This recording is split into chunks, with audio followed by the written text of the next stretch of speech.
व अशहदु अल्ला इलाहा इल्लल्लाहु वहदहु ला शरीका लह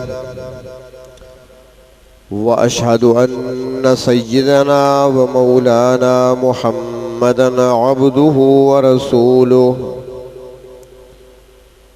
अम्मा बअदु फ़अऊज़ु बिल्लाहि मिनश शैतानिर रजीम। बिस्मिल्लाहिर रहमानिर रहीम।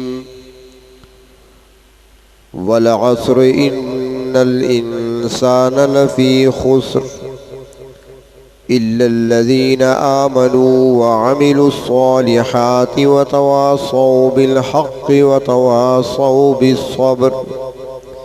सदक़ल्लाहु मौलानल अज़ीम। वक़ाल नबिय्यु सल्लल्लाहु अलैहि वसल्लम ला तदख़ुलूनल जन्नता हत्ता तुअमिनू। सदक़ रसूलुहुन नबियुल करीम। मौलाय सल्लि व सल्लिम दाइमन अबदा अला हबीबिका खैरिल खल्क़ि कुल्लिहिमी। काबिल एहतराम बुज़ुर्ग और अज़ीज़ दोस्तों, गुज़श्ता चंद जुमा खुतबात से ईमान के उन्वान से गुफ्तगू चल रही थी।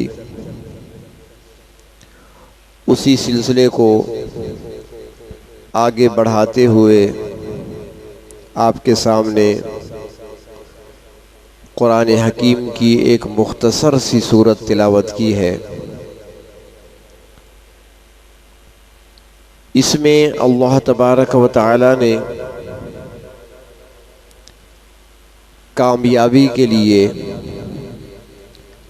चार उसूल, चार बातें बयान फरमाई हैं। लेकिन उन चार बातों को बयान करने से पहले अल्लाह रब्बुल इज़्ज़त ने कसम खाई है। वल अस्र, ज़माने की कसम। कसम ताकीद के लिए खाई जाती है और कसम किसी को गवाह बनाया जाता है अपनी बात पर। यानी हम जब किसी बात पर कसम खाते हैं तो उसका मतलब ये होता है कि अल्लाह की कसम खाई है, तो मतलब ये है कि अल्लाह मेरी इस बात पर गवाह है। यानी अल्लाह ताला जानते हैं कि मैं सच कह रहा हूँ। अल्लाह तबारक व तआला के इल्म में है कि मैं सच कह रहा हूँ। अल्लाह ताला हाजिर और नाजिर है, मैं सच कह रहा हूँ। ये मकसद होता है। तो अल्लाह तबारक व तआला फरमाती है ज़माने की कसम। ज़माने से क्या मुराद है? हमारे यहाँ तो कहा जाता है ना कि ये बचपन का ज़माना है, जवानी का ज़माना है, बुढ़ापे का ज़माना है। हमने जो उम्र के हिस्से हैं उसको ज़माना बना दिया। और इसमें भी फ़र्क है। जैसा कि हदीस शरीफ में आता है कि अल्लाह तबारक व तआला को जवानी के ज़माने में की गई तौबा बहुत पसंद है। जो बंदा अल्लाह की नाफरमानी से, गुनाहों से जवानी के आलम में तौबा करता है, वो अल्लाह को ज़्यादा पसंद है बनिस्बत उसके जो बुढ़ापे में तौबा करे। इसी तरह जो सेहत के आलम में, तंदुरुस्ती के आलम में, एक रिवायत में आता है कि अगर वो एक दिरहम अल्लाह के रास्ते में देता है, यहाँ पर दिरहम तो नहीं है, आजकल हमारे तो सिक्का रुपए की सूरत में है, तो यूँ समझे जो सेहत के आलम में 1 रुपया देता है अल्लाह के नाम पर, फरमाया कि बीमारी की हालत में 100 रुपए खर्च करने से ज़्यादा ये अफजल है। इंसान को पहले से ही खर्च करना चाहिए, अल्लाह के रास्ते में देना चाहिए, बीमारी का इंतज़ार नहीं करना चाहिए। तो ज़माना जिसकी अल्लाह ताला कसम खा रहे हैं, इस बारे में मुफस्सिरीन किराम के मुख्तलिफ अक़वाल हैं। मुख्तसरन ये कि बाज़ फरमाते हैं कि इससे मुराद वल असर, अल्लाह ताला असर की कसम खाते हैं तो इससे मुराद वक्त असर है, क्योंकि असर का वक्त बड़ा अहम होता है, बड़ा कीमती होता है। और हमें ये तालीम दी गई है कि असर की नमाज के बाद गुरूब आफ्ताब तक का वक्त अल्लाह के ज़िक्र में, अल्लाह की याद में, दुआओं में मशगूल होने की सूरत में गुजारा करो। दो औकात बड़े अहम हैं, सुबह की नमाज के बाद सूरज निकलने तक, ये बड़ा अहम वक्त है, और दूसरा वक्त असर की नमाज के बाद गुरूब आफ्ताब तक। ये दोनों टाइम बड़े अहम हैं। इनमें ज़िक्र व अज़कार, तस्बीहात, अल्लाह तबारक व तआला की तरफ रुजू, दुआओं का एहतमाम लाज़मन करना चाहिए। हमें तालीम दी गई है हदीस शरीफ में। और फरमाते हैं कि असर की जो कसम खाई है इससे मुराद वक्त असर है, और असर के वक्त में वो नमाज भी आती है जिसको सलात वुस्ता कहा जाता है, दरमियानी नमाज जिसे कुरान हकीम में कहा गया। और इस पर भी उलमा फरमाते हैं कि वस्ती जो नमाज है वो नमाज यही असर की नमाज है। इसकी बड़ी फजीलत आई है। हदीस शरीफ में आता है कि जिसकी असर की नमाज फौत हो गई, गोया कि उसका घर बार सब कुछ लुट गया। बाज फरमाते हैं कि जमाने से मुराद ये जमाना है जो हमारा गुजर रहा है, जो वक्त गुजर रहा है। इस गुजरने वाले वक्त को जमाना कहा गया और इसकी अल्लाह तबारक व तआला ने कसम खाई है। कुछ हजरात फरमाती हैं कि जमाने से मुराद वो जमाना है जो इस धरती का सबसे बेहतरीन जमाना था, और वो बेहतरीन जमाना अल्लाह के महबूब फरमाती हैं खैरुल कुरून क़र्नी, कि जमानों में से बेहतर जमाना मेरा जमाना है। तो नबी अकरम सल्लल्लाहु अलैहि वसल्लम का जमाना, यानी जिस वक्त आप इस जमीन पर मौजूद थे, वो जमानों से अफजल जमाना है। तो फरमाया कि उस जमाने की कसम खाई गई। और बात फरमाते हैं कि जमाने से मुराद तारीख इंसानी है, जब से जमीन आबाद हुई है और क़यामत तक ये एक ज़माना चल रहा है। तो अल्लाह तबारक व तआला यहाँ पर कसम खाते हैं वल असर, असर की कसम, ज़माने की कसम, यानी तारीख इंसानी की कसम। क्या मतलब कि तारीख इंसानी इस बात पर गवाह है, तुम देख लो कि जिनमें ये चार सिफतें पाई गई वो कामयाब हुए, जिनमें ये सिफतें नहीं पाई गई वो नाकाम हुए। हमारे यहाँ तो कामयाबी का मेयार कुछ और है। हम तो समझते हैं कि आला ओहदा जिसको मिल गया वो कामयाब है, जिसको आला सवारी मिल गई वो कामयाब है, जिसको अच्छी मुलाजमत मिल गई वो कामयाब है, जिसके पास माल और दौलत जमा हो गया वो कामयाब है, जिसने सोने चांदी के ढेर इकट्ठे कर लिए वो कामयाब है। ये हमारे मेयार हैं, लेकिन अल्लाह के यहाँ कामयाबी के लिए मेयार कुछ और है। और अल्लाह ताला ने इसलिए फरमाया वल असर, देख लो, तारीख इंसानी का मुताला कर लो, तारीख इंसानी का मुशाहिदा कर लो, तारीख इंसानी को पढ़ लो, सुन लो, समझ लो, देख लो कि कामयाबी के लिए उसूल वो यही चार हैं। जिसने अपनाए वो कामयाब हुए, जिसने छोड़ा वो नाकाम हुए। बादशाहत उनके काम नहीं आ सकी। फिर बादशाहत से बड़ा ओहदा क्या हो सकता है। फिरौन को गर्क होते देखो, नमरूद को सर पे जूते खाते देखो, और कौम फिरौन का हाल देख लो, कौम आद को देखो, कौम समूद को देखो, इब्राहीम अलैहिस्सलाम की कौम को देखो, कौम लूत को देखो। बड़े बड़े बागात थे उनके पास, बड़ी खेतियां लहलहा रही थी उनकी, लेकिन न खेत काम आए, न बागात उनकी कामयाबी की जमानत दे सके। तो अल्लाह ताला फरमाते हैं कि मुझे जमाने की कसम, यानी पूरी तारीख की कसम, यानी तारीख इंसानी गवाह है मेरी इस बात पर। अल्लाह ताला फरमा रहे हैं कामयाबी वो किसी और चीज का नाम है, जिसको तुमने कामयाबी समझा है वो कामयाबी नहीं है। फिरौन कामयाब नहीं हो सका बादशाहत के बावजूद, नमरूद कामयाब नहीं हो सकता और उसे कोई कामयाब नहीं कह सकता बादशाह होने के बावजूद। लेकिन दुनिया जानती है अली अल मुर्तज़ा है रज़ी अल्लाह तआला अन्हु, निकाह हो रहा है, और निकाह किससे? उस वक्त की धरती की सबसे बेहतरीन खातून से, खातून जन्नत हज़रत फ़ातिमा ज़हरा रज़ी अल्लाह तआला अन्हा से निकाह है। अल्लाह के महबूब ने फरमाया अली, महर भी तो देना है, कुछ है तुम्हारे पास? अर्ज़ किया मेरे पास तो कुछ नहीं। फरमाया घर में कुछ रखा है? उसने कहा जी एक ज़ीरा पड़ी है, वो लिबास जो जंग में पहनते हैं। आपने फरमाया जाकर बेच दो उसे। अर्ज़ किया आका वो तो जिहाद में काम आएगा, जंग के मैदान में काम आता है, वो तो असले के तौर पे इस्तेमाल होता है, दिफा के तौर पे इस्तेमाल होता है, वो बेच दूँ? फरमाया कि हाँ महर देने के लिए उसे बेचना पड़ेगा। अली उल मुर्तज़ा दुनिया ने देखा, ज़ीरा हाथ में लिए बाज़ार की तरफ जा रहे हैं बेचने के लिए। माल का ये हाल है कि घर में महर अदा करने के लिए रकम नहीं, लेकिन क्या ख्याल है कामयाब हैं कि नहीं? ये 4 उसूल उनमें थे, कामयाब हैं। अबू हुरैरा भूख की वजह से मस्जिद के सहन में बेहोश पड़े हैं, गशी की हालत है, गुजरने वाले पाँव गर्दन पे रख रहे हैं, लेकिन उसे दुनिया कामयाब कहती है। नमरूद नाकाम हुआ, फिरौन नाकाम हुआ, शद्दाद नाकाम हुआ, माल और दौलत वाले कामयाब नहीं कहलाए। अबू जहल कामयाब नहीं हो सका सरदारी के बावजूद। वलीद बिन मुगीरा सरदार होने के बावजूद, 10 जवान बेटों के बावजूद वो कामयाब नहीं हो सका। बेटा उसका खालिद कामयाब हो गया। तो अल्लाह तबारक व तआला यहाँ पर एक मेयार बता रहे हैं कि कामयाबी का मेयार क्या है, किस तरीके से तुम कामयाब हो सकते हो। फरमाया कि ज़माने को गवाह बनाकर अल्लाह फरमाती हैं इन्नल इंसान लफ़ी खुस्र, सारे इंसान खसारे में हैं। नमरूद खसारे में गया, शद्दाद खसारे में गया, फिरौन खसारे में गया, सारे खसारे वाले। तो फिर कामयाब कौन होगा, खुशकिस्मत कौन होगा, खुशबख्त कौन होगा, सुरखरुई किसको मिलेगी? तो फरमाया इल्लल्लज़ीना आमनू। 4 बातों में से पहली बात जो गुज़श्ता 2-3 हफ्तों से चली आ रही है, ईमान। सबसे पहले ईमान, जो ईमान लाया। अब ईमान क्या है?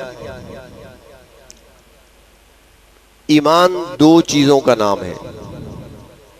आपने पढ़ा होगा, ईमान मुजमल पढ़ा होगा, मुफस्सल भी पढ़ा होगा, बचपन में याद कराए जाते हैं।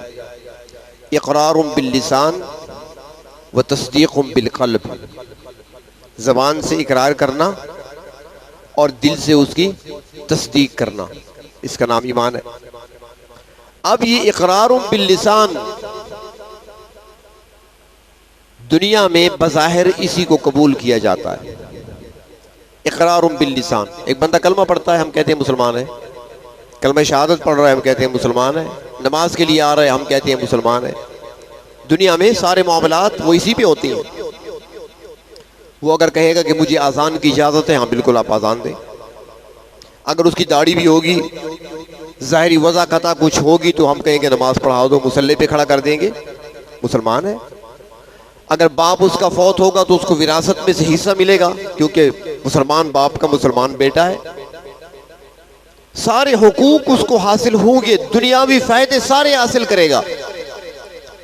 लेकिन रोज़े क़यामत वो इस चीज़ को नहीं देखा जाएगा, अंदर देखा जाएगा कि इकरार तो था लेकिन तस्दीक भी है कि नहीं है। ईमान के भी दर्जे हैं ना, लेकिन कभी हमने गौर नहीं किया कि हमारा ईमान किस दर्जे का है। कुरान हकीम में आता है सूरत हुजरात में कि आराब आए थे कुछ देहाती, और उन्होंने कहा कि हम मोमिन हैं। क़ालतिल आराबु आमन्ना, देहातियों ने कहा कि हम मोमिन हैं, हम ईमान लाए हैं, ईमान ला चुके हैं। अल्लाह तबारक व तआला वो ज़ाहिरी अमाल को नहीं देखते। ला यंजुरु इला सुवरिकुम वला इला आमालिकुम, न वो तुम्हारी सूरतों को देखती हैं, न तुम्हारे अमल को देखती हैं। वलाकि यंजुरु इला कुलूबिकुम, वो तुम्हारे दिलों को देखती हैं। अब अंदर का तो पता नहीं है ना किसी को। उन्होंने कहा मोमिन है, ठीक है मान लिया। जाहिर पर एतमाद करना है, और करना भी जाहिर पे है, हमने दूसरों के दिल नहीं टटोलने, जाहिर पे एतमाद करना है। हदीस शरीफ में आता है हजरत उसामा बिन ज़ैद रज़ियल्लाहु तआला अन्हुमा, उनसे गलती हो गई थी। हजरत उसामा अल्लाह के महबूब सल्लल्लाहु अलैहि वसल्लम को बहुत प्यारे थे, जिस तरह पोता प्यारा होता है, क्योंकि उसके जो वालिद थे ना हजरत ज़ैद, उनको आपने बेटा बनाया था, और मशहूर थे हज़रत ज़ैद के ज़ैद मोहम्मद के बेटे हैं सल्लल्लाहु अलैहि वसल्लम। लेकिन फिर जब कुरानी आयत नाजिल हुई कि हर किसी को अपने असल बाप की तरफ ही मंसूब किया करो, ये मुतबन्ना की रस्म को ख़त्म कर दिया गया। किसी को बेटा बना लेना ये रस्म ख़त्म कर दी गई थी। ये और बात है कि आज फिर जारी है। किसी का बच्चा उठा लिया, स्कूल में दाखिल कराया, वल्दियत अपना नाम लिखवा दिया, इसकी ममानियत है, कतअन ममानियत है इसकी। बाप उसका अपना ही होगा जो उसका है। आप बेशक सरपरस्त बन जाएं, उसके बाप नहीं बन सकते। नबी अकरम सल्लल्लाहु अलैहि वसल्लम ने उसके बाद मना कर दिया था कि इसे मेरा बेटा ना कहा जाए, कुरान ने रोक दिया। लेकिन बेटों की तरह अजीज थे, और उनका जो बेटा था हजरत उसामा, वो भी प्यारा था। तो एक गज़वे में तशरीफ ले गए हजरत उसामा, और एक काफिर पर काबू पा लिया। जवान थे, जब काबू पा लिया तो उसने जब देखा कि बचने की कोई सूरत नहीं है, उसामा के हाथ में तलवार है, मेरे हाथ से तलवार गिर चुकी है, मेरा हाथ खाली है, इसके हाथ में तलवार है, इसके काबू में हूँ, अभी कत्ल कर देगा, गर्दन उड़ा देगा। उसने फौरन कहा अशहदु अल्ला इलाहा इल्लल्लाह व अशहदु अन्ना मुहम्मदन अब्दुहु व रसूलुहु। लेकिन उसामा ने सुनने के बावजूद उसे कत्ल कर दिया। अल्लाह के महबूब सल्लल्लाहु अलैहि वसल्लम की खिदमत में जब हाजिर हुए, आप सल्लल्लाहु अलैहि वसल्लम को इत्तला दी गई, पता चला, आपने बुलाया, उसामा तुमने क्या किया? अर्ज करते हैं आका, उसने जाहिरन पढ़ा था, मौत के खौफ से पढ़ा था, उसने देख लिया था कि बचने की कोई सूरत नहीं है, तो उसने अपनी जान छुड़ाने के लिए पढ़ा। अल्लाह के नबी ने फरमाया, जैसा भी पढ़ा तुमने यकीन करना था, दिल चीर कर तो नहीं देखा तुमने, अंदर तुमने देखा था। तो यहाँ पर जो मामलात होते हैं वो ज़ाहिरी पे हुआ करते हैं, लेकिन अल्लाह के यहाँ दिलों को देखा जाता है। तो जब वो देहाती आए, उन्होंने आकर कहा, क़ालतिल आराबु आमन्ना, हम मोमिन हैं, ईमान लाए हैं। अल्लाह ताला ने वही नाज़िल फरमाई, मेरे पैगंबर इनसे कह दीजिए, कुल लम तुमिनु, आप इनसे कह दे कि तुम मोमिन नहीं हो, वलाकिन कुलू असलमना, बल्कि तुम कहो कि हम मुसलमान हुए हैं। इस्लाम का कह सकते हो, मोमिन होने का दावा ना करो। क्यों? कि अभी तक ईमान तुम्हारे दिलों में नहीं उतरा, अभी ईमान तुम्हारे दिलों में ही उतरा, अभी तक तो ज़बान पे कलमा है। यहां पर एक बात और भी समझ लें, आसानी हो जाएगी समझने में। मुसलमानों की, ईमान वालों की 3 किस्में थी, इस्लाम लाने वालों की। और ये उस जमाने की बात है जब मक्का फतह हो चुका और इस्लाम अरब में फैल चुका, और जितनी कुव्वतें इस्लाम मुखालिफ थी सारी दब चुकी थी। मक्का वालों ने हथियार डाल दिए थे, अब कोई भी इस्लाम के खिलाफ कुव्वत नहीं रही थी मुकाबला करने वाली। तो उस मौके पर जो कबाइल थे उन्होंने कलमा पढ़ लिया, और उनमें 3 तरह के लोग थे, 3 तरह के। एक वो लोग थे जिन्होंने सच्चे दिल से कलमा पढ़ लिया, मुसलमान हो गए, जैसे हजरत अबू सुफियान है, अबू जहल का बेटा इकरमा, सच्चे दिल से कलमा पढ़ लिया, मुसलमान हुए, मोमिन कहलाए। दूसरे लोग वो थे कि जिन्होंने कहा कि अब तो मुसलमानों के पास इख्तियारात है, बचने की सूरत नहीं, चलो फिलहाल इताअत इख्तियार कर लेते हैं, दब जाते हैं, फिर जब मौका मिलेगा फिर कुव्वत से उठेंगे, फिलहाल दब जाओ। अफगानिस्तान में जब तालिबान आए थे ना पहले, तो वहां पर हर बंदे ने दाढ़ी रख ली थी, क्योंकि हुकूमत इनकी है, दाढ़ी लाजमी है, सब ने रख ली। और जब भी सुकूत हुआ, अमेरिका की तरफ से हमला हुआ, तालिबान को पसपा इख्तियार करना पड़ी, तो जिन्होंने डर की वजह से रखी थी उसी दिन उन्होंने उस्तरे फिरवा लिए। ये उसकी जिंदा मिसाल है। तो उन लोगों ने भी यही किया कि फिलहाल खामोश हो जाओ, दब जाओ, तस्लीम कर लो, बस नमाजें शुरू कर दो, बाद में देखा जाएगा। यानी दर हकीकत वो ईमान नहीं लाए थे, जाहिरन अपने आप को बचाने के लिए, फायदा हासिल करने के लिए कलमा पढ़ लिया था। ये मुनाफिकीन थे, निफाक था इनके अंदर, कुफ्र था अंदर। और यही तो लोग थे ना जिनमें से बाद ने ज़कात का इनकार किया, बाद फिर वो मुसैलमा कज़्ज़ाब के साथ मिल गए, नबूवत का दावा कर लिया, उसके लश्कर में शामिल हो गए। यही लोग थे सारे जो मुसलमान हुए ही नहीं थे, ईमान लाए ही नहीं थे, ज़ाहिरी फरमाबरदारी इख्तियार की थी। और तीसरी किस्म उन लोगों की थी कि जिनको समझ नहीं आ रही थी हम क्या करें। वो थे मुखलिस बंदे, हम क्या करें, बस लोगों के साथ शामिल हो जाओ, ये कलमा पढ़ रहे हैं तो हम भी पढ़ रहे हैं, नमाज़ें इन्होंने पढ़नी है तो हमने भी पढ़नी है। तो वो लोग शामिल हो गए थे। तो उनके लिए अल्लाह ताला ने फरमाया कि तुम ना कहो हम मोमिन हैं, बल्कि इस्लाम लाए हो, अभी ईमान तुम्हारे दिलों में नहीं उतरा, लोगों के देखा देखी तुमने शुरू कर दिया है। थे वो मुखलिस। तो अब हम थोड़ी देर के लिए हम गिरबान में जाके हम किस ग्रोह के लोग हैं। मेरे ख्याल में हम तीसरे दर्जे में हैं। माँ बाप को नमाज पढ़ते देखा, हमने भी शुरू कर दिया। लोगों को मस्जिद जाते देखा, हम भी चल पड़े। लोगों को रोजे रखते देखा, हमने भी रख लिए। वलन यदखुल ईमान फी कुलूबिकुम, अभी दिलों में ईमान दाखिल नहीं हुआ जिस तरह उन्हें कहा गया था। क्योंकि ईमान किस चीज का नाम है कि बंदा यकीन करेगा। ईमान का दूसरा जो दर्जा है वो यकीन का है। वो यकीन ये करेगा, कतई यकीन करेगा कि मुझे पैदा करने वाले अल्लाह हैं, मुझे दुनिया में रोजी देने वाले, मुझे पहनाने वाले, मुझे खिलाने वाले, मुझे पिलाने वाले, मेरी ज़रूरियात को पूरा करने वाले, मेरी मुश्किलात को दूर करने वाले, मेरी हाजात और ज़रूरियात को पूरा करने वाले अल्लाह हैं। इसी का नाम ईमान है। तो क्या आज हमारे अंदर ये चीज़ है? बिल्कुल ही नहीं है। हमें यकीन ही नहीं है। हम दुआ के लिए हाथ उठाते हैं, यकीन नहीं होता कि पता नहीं कबूल होगी कि नहीं होगी। मांग रहे होते हैं, यकीन नहीं होता। किसी के पास जाकर पूछ लेते हैं, कोई मसला बताएं, कोई वजीफा बताएं, परेशान हूं जरा, उसने एक बता दिया। फिर दूसरे के पास चले गए, कोई अच्छा सा वजीफा तो बता दें, उससे ले लिया।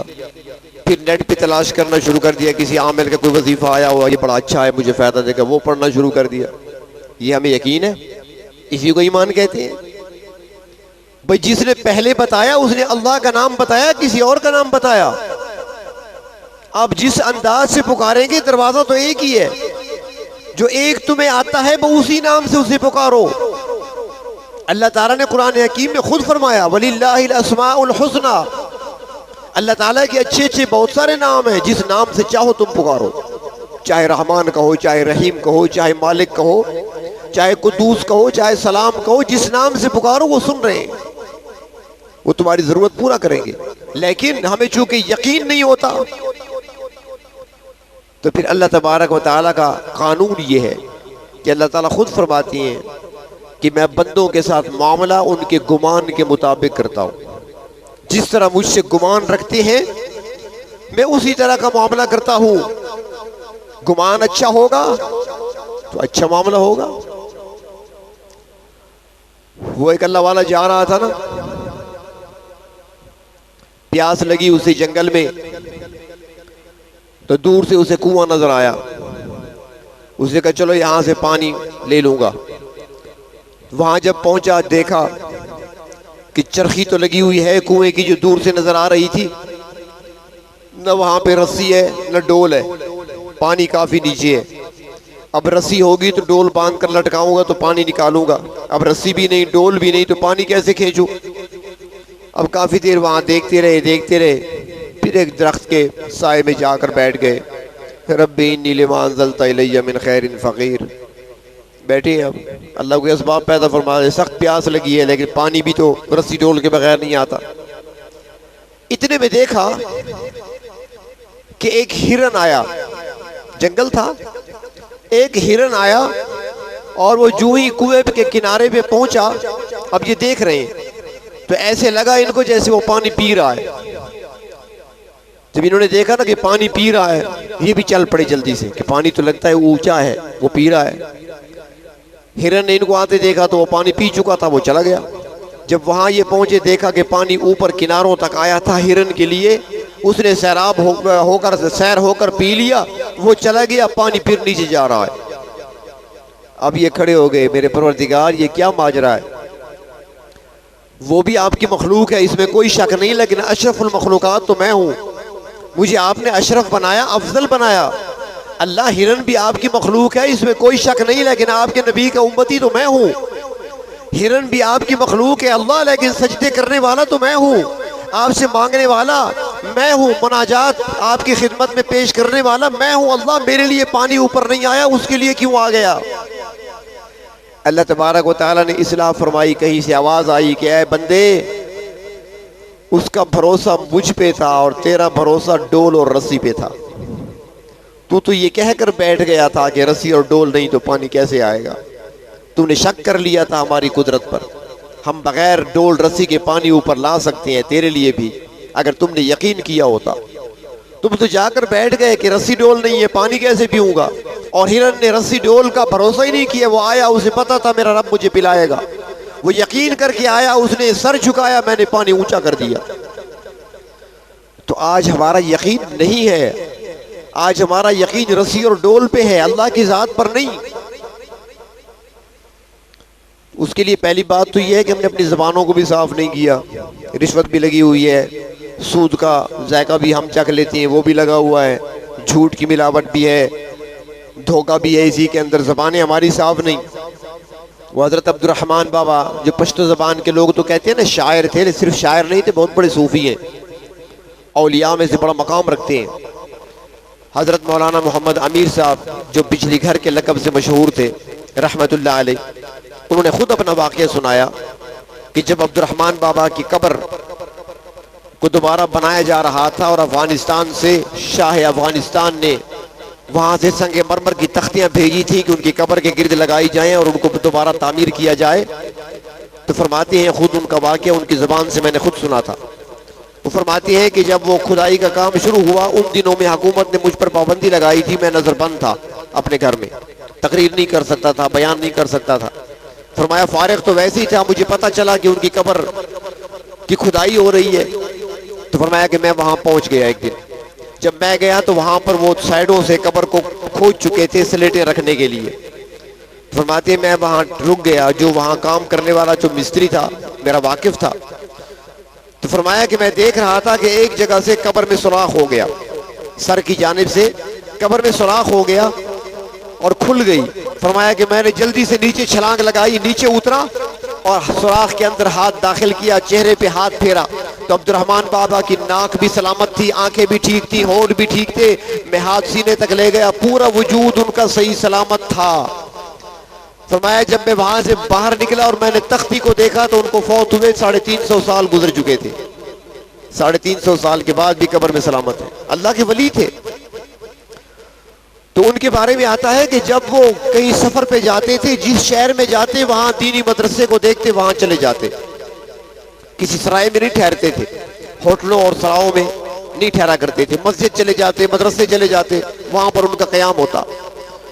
तो फरमाया कि पेशावर तशरीफ लाए, एक मस्जिद में चले गए, वहां पर मदरसा भी था, बच्चे पढ़ते थे, मुसाफिर तालिब इल्म थे। असर का वक्त था, वहां पहुंचे, बच्चे गए हुए थे वो वसूली के लिए। हमारे यहाँ तो रिवाज तकरीबन ख़त्म हो चुका है, यहाँ पर कुछ इलाकों में है अभी तक, जिससे वजीफा कहते हैं। वो रोटियां ले आते हैं घरों से, एक एक घर जाकर तालिब इल्म। तो फरमाते हैं कि वो बच्चे शाम के वक्त घरों से मोहल्ले से रोटियां लेकर आ गए। मगरिब की नमाज हुई, नमाज के बाद बच्चे बैठ गए, दस्तरखान बिछाया, रोटियां रख दी। अब्दुर्रहमान बाबा से कहा कि समझ गए मेहमान है, तो बच्चों ने कहा कि जी आप खाएंगे खाना? फरमाया हाँ मैं भी खाऊंगा। उनके साथ बैठ गए, बच्चों से पूछा भाई सालन कहाँ है, किस चीज से खाओगे? उन्होंने कहा जी ऐसे ही खाएंगे, सालन तो नहीं है हमारे पास। अच्छा, फरमाया सामने क्या है? उन्होंने कहा पानी का घड़ा है, घड़े के अंदर पानी पड़ा हुआ। फरमाया जाओ 2 बंदे जाकर उठा लाओ इसे। उठा कर ले आए। इन्होंने ऊंची आवाज से, ताकि सारे सुने, सूरत फातिहा पढ़ी और पानी पे फूंक मारी। फरमाया कि रोटियों पे लगाओ और खाओ। उन्होंने जब देखा तो वो पानी नहीं था बल्कि शहद बन चुका था। वो निकाल निकाल कर खाते रहे, सारा घड़ा खाली कर दिया। तालिब इल्म थे ना, सारा शहद चाट गए। अब्दुर्रहमान बाबा वहीं पर हैं अभी तक। दूसरा दिन हुआ, फिर शाम का वक्त रोटियां लेकर आ गए, बड़े खुश हैं सारे। नुस्खा हाथ आ गया सोना बनाने का, सारे कीमियागर बन गए। हम बस सूरत फातिहा पढ़ेंगे और पानी शायद बन जाएगा। अब किसी ने अपने आगे प्याला रखा है, किसी ने गिलास, किसी ने जाम, किसी ने कटोरा पानी के भरे हुए रखे हैं। अब सूरत फातिहा पढ़ते हैं, फूंक मारते हैं, देखते हैं तो पानी है, फिर पढ़ते हैं, पढ़कर दम करते हैं तो पानी है। अब्दुर्रहमान बाबा देख रहे हैं सबको। जब वो सारे बच्चे थक गए तो फरमाया बेटा क्या कर रहे हो? उन्होंने कहा जी कल आपने सूरत फातिहा पढ़ी थी और पानी से शहद बन गया था, हम भी बना रहे हैं, फातिहा पढ़ रहे हैं, बन नहीं रहा।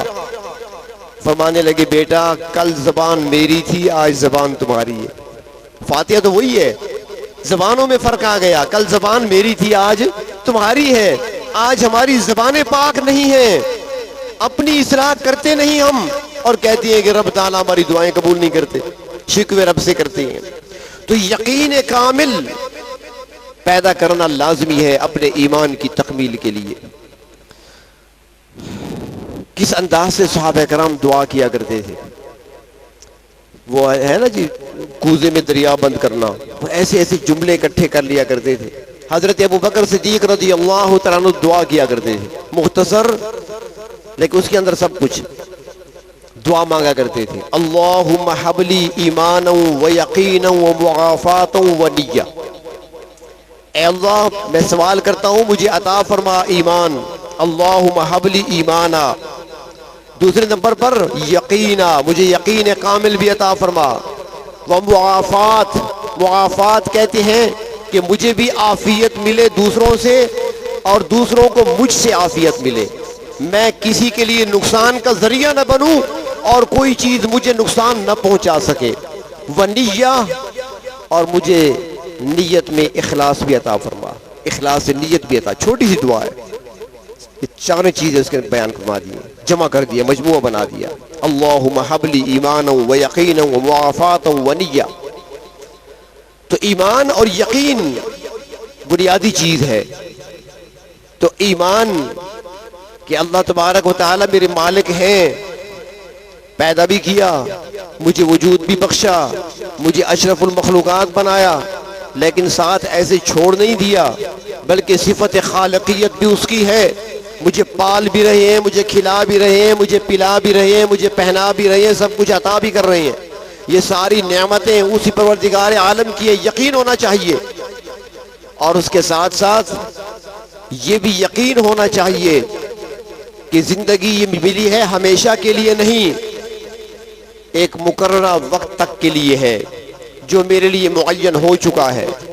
और जब पूरा होगा मैंने चले जाना है, और फिर मिट्टी नहीं हो जाना, बल्कि एक आगे और जिंदगी है, बरज़ख की जिंदगी है। उसके बाद हशर का दिन है, जहां पर हिसाब व किताब देना होगा। इन सारी चीजों का यकीन करना, सिर्फ मानना काफी नहीं है। मैं मानता हूँ, मानते तो सब कहते हैं, हम जबान से हम सब कहते हैं हमारा आखिरत पर ईमान है, फरिश्तों पर ईमान है, किताबों पर ईमान है, जबानी तौर पे कहती हैं। इसलिए अल्लाह ताला ने फरमाया वबिल आखिरति हुम यूकिनून, पहला सफ़ा कुरान पाक का, आखिरत का यकीन रखते हैं। यकीन के दर्जे है ना, सूरत तकासुर में है ना दर्जे, और आखिरी दर्जा क्या है? हक्कुल यकीन, पुख्ता यकीन। अपनी आंखों से देखी हुई चीज गलत हो सकती है, लेकिन अल्लाह और अल्लाह के रसूल की बताई हुई बात गलत नहीं हो सकती, ये यकीन हो।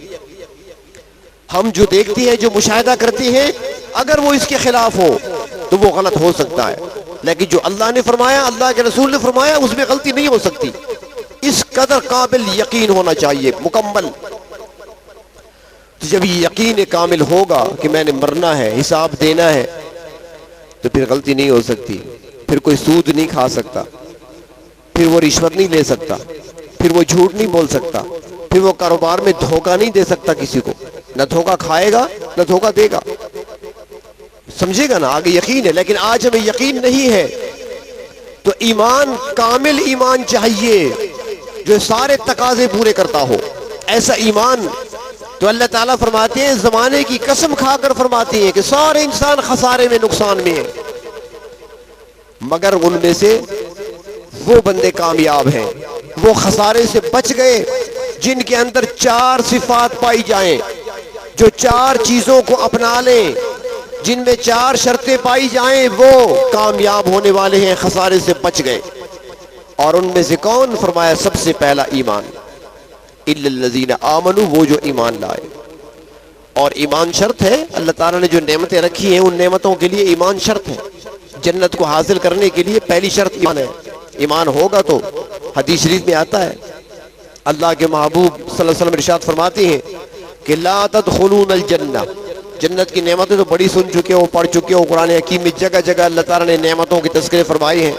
क्या कुछ तैयार कर रखा है रब ताला ने वहां पर, लेकिन फरमाया कि उस जन्नत में दाखिल कौन होगा? फरमाया ला तदखुलूनल जन्नह, तुम उस जन्नत में दाखिल नहीं हो सकते हत्ता तुमिनू, यहां तक के ईमान ले आओ।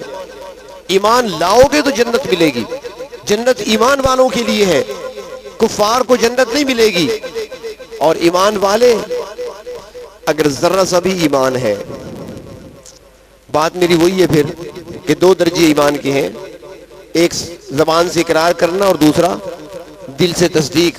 इकरार बिल लिसान व तस्दीक बिल क़ल्ब, दिल के अंदर होना चाहिए उतरा हुआ ईमान, सिर्फ जबान की नोक पे नहीं होना चाहिए, अंदर उतरा हुआ हो। क्यों कि हदीस शरीफ में आता है ऐसा वक्त भी आएगा जहन्नमी जहन्नम में होंगे, रब ताला की तरफ से कहा जाएगा कि जाकर देखो जिसके दिल में, ये जुमला याद रखें, वही बात कर रहा हूं फिर दोबारा दोहरा रहा हूं कि जिसके दिल में राई के बराबर भी ईमान है उसे निकाल लाओ, जबान पर नहीं। ये नहीं कहा जाएगा जिसने एक बार भी जबान से कलमा पढ़ा था, सिर्फ जबान वाला नहीं, दिल के अंदर उतरा हो। जिसके दिल में राई के बराबर भी ईमान है उसे निकाल लाओ।